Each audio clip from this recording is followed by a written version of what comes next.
So a few weeks ago I did a video on 5 things you didn't know about Garden Warfare, and today we're going to do it again with 5 more things you might not know about Garden Warfare 2. So let's get straight into it. The first one was submitted by HDified, which is that the Citron's old primary weapon that I covered in my last video is also left over in modern versions of Garden Warfare 2. So in the files of Garden Warfare 2 there's a weapon called AI Assault Corn Primary Weapon, which is actually just Citron's old primary weapon from early versions of the game. But the only difference is it has all of Korn's effects along with using Korn's primary weapon, so we don't actually have the stats for the weapon in modern versions. So if it did get changed in development, we wouldn't know what the stats are because the only version we've got with a proper weapon is the one from launch, which does 20 damage. If you want to see that weapon, it's in my last Did You Know video, so you can go and check that out. It will be on the end screen. But yeah, if you look at the weapon in the gameplay, you can see it works just like that one.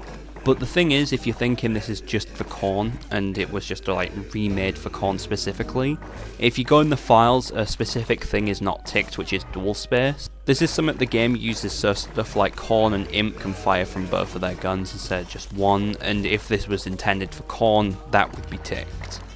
This one was submitted by Commander EAA, and they say that there was 2 gardens hidden outside of Seeds of Time.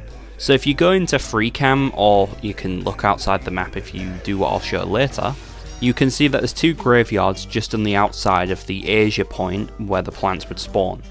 These are completely useless and normally are meant to go unseen, but if you fly your drone in a specific point with, I use pirates, but you could also use the cactus one, and if you fly it in a certain point on the back of the map, you can see through the little gap that the graveyard is there. There is 2, but you can only see 1. I've gone through most of the game to see if they would like load them in if I did like the final point, but nothing happened. They just stay there for the entire match.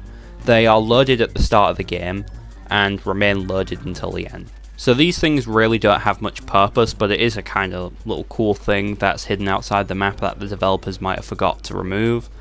But yeah, that's basically it. Let's move on to the next one. This one was submitted by Superstar Deluxe, and they say that the heal station can kill plants if they're on low enough health. So this is something that some people might know, I knew it myself, and it's that the heal station does damage to enemy players when it gets destroyed. So obviously if you're just playing the game normally, you won't be able to really kill anything with this because it only does 0.5 damage, but if you play in any game mode that has ridiculously low health enabled, then you can possibly kill stuff with the heal station. So I'll show on screen what it's like if you get a kill with it. What you have to do is you have to set some up where you do damage with the armoured heal station, then put down the regular one, and then you can kill the plant. Obviously I have had situations, and I think other people have, where you can just kill them with 1, but it's really inconsistent and weird, because it does 1 damage, but it's got too much drop off to the point where it ends up doing like 0.5 to a plant, so chances are you're probably not going to kill with it, but it can kill stuff if you're lucky. And this is probably the rarest death screen to get in Garden Warfare 2. If there's another one, let me know, because I'll be curious to know what that would be. Obviously outside of like cheated weapons and that, this is something you can get in base game, and is probably the hardest thing to get. So yeah, that's it for this, so let's move on to the next thing. So this is one that I've put in myself, and it's that multiple weapons including the hide and shoot bot, skirmish room and super commander all get broken by the infinite ammo crazy setting.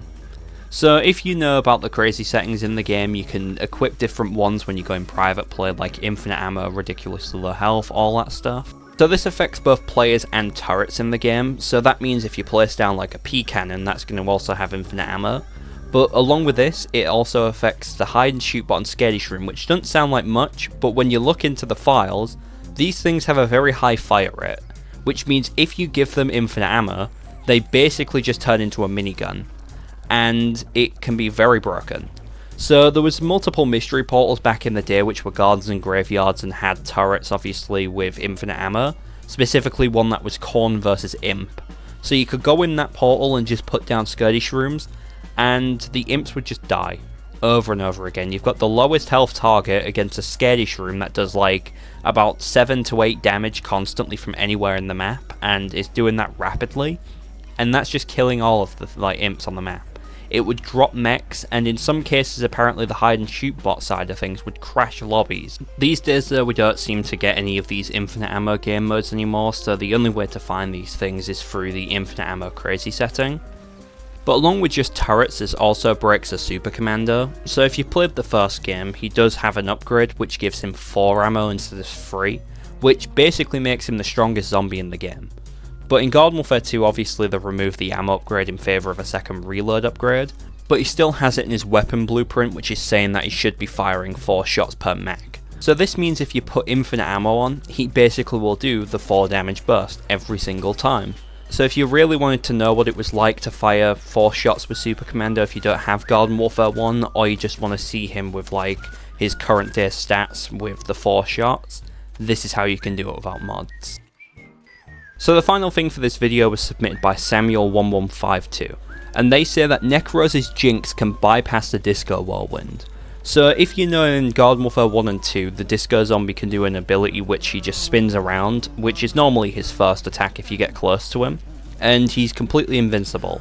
The game says that he can burrow to get him out of it, but I don't think this works, it just stalls him. But the Jinx that Rose has, or specifically Necrose, can actually completely bypass this.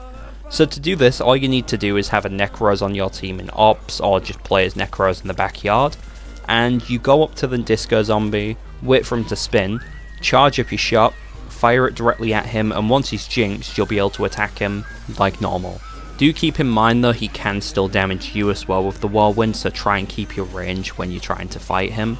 So if you're going to be running Ops on Crazy or any difficulty really, it's probably ideal that you get a Necrose on your team just to deal with the Disco Zombie. I mean, in general, Necrose will be really good in Ops, so you might as well have one on your team anywhere. But yeah, this basically makes one of the weakest bosses in the game completely pointless and turns him into a basic brown coat. Which funnily enough, if you look in the files, that's exactly what he is. I hope you enjoyed this video. If you did, feel free to leave a like, maybe subscribe if you want to. If you want me to do another one of these videos, let me know in the comments below, and if you want me to do another one, I'll put a post out and I'll ask for more submissions, and I'll take some of them and I'll put them into another one of these videos. So yeah, thanks for watching, I'll see you all in the next one.